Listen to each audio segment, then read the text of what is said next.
अस्सलाम वालेकुम दोस्तों, आज तुहाडे वास्ते माशाल्लाह ब्लैक बीतल माशाल्लाह बकरा लिआंदे ने ते बहुत आला क्वालिटी दे ने ते वीडियो जरा एंड तक विखे रोज़ाना दी रूटीन नाल कि तुहानू अच्छी तरह मालूमात होवे। ते अक्सर दोस्त फरमाइश करते हैं कि फौजी भाई सानू यार ब्रीडर टाइप एक बच्चा लिया दिओ जिंदी उम्र 4 तो 5 महीने होवे। तो लो जनाब 4 तो 5 महीने वाला माशाल्लाह बच्चा लिया ने बहुत ज़बरदस्त आला क्वालिटी दे बिल्कुल तोता फेस और बिल्कुल वाइट अख ते झालर भी चेक करो माशाल्लाह चंगी झालर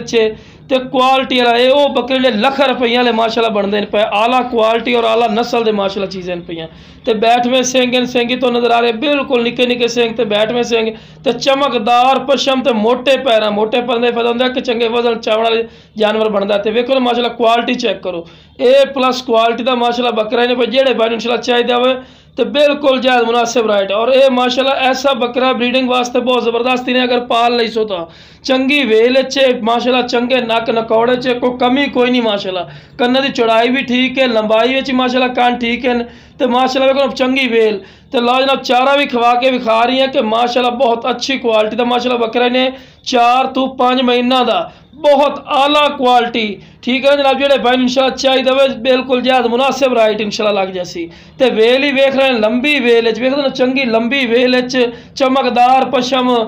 बिल्कुल बैठवें सिंह नकौड़ा तोते वाली कार तो झालर भी माशाल्लाह चेक करें चंगी झालर तो पैर वेखो बिल्कुल बराबर दे पैर बड़े छोटे पैर ने चंगा लंबे कद माशाल्लाह बनने वाली चीज़ है। तो दौड़ा के भी चेक करवा रहे हैं कि तुहानू पता लगे कोई लंगड़ा लुला नहीं माशाल्लाह सेहतमंद माशाल्लाह जानवर ने तो दोम वेखते पे कम अज़ कम यदि 10 तो 12 इंच दोम लम्मी है पे ठीक है ना पूछल जिन्हों आखते तो बहुत ज़बरदस्त माशाल्लाह क्वालिटी वाला ब्रीडर ने जेडे बन इंशाल्लाह चाहिए जायज़ मुनासिब राइट इंशाल्लाह मिल जाए।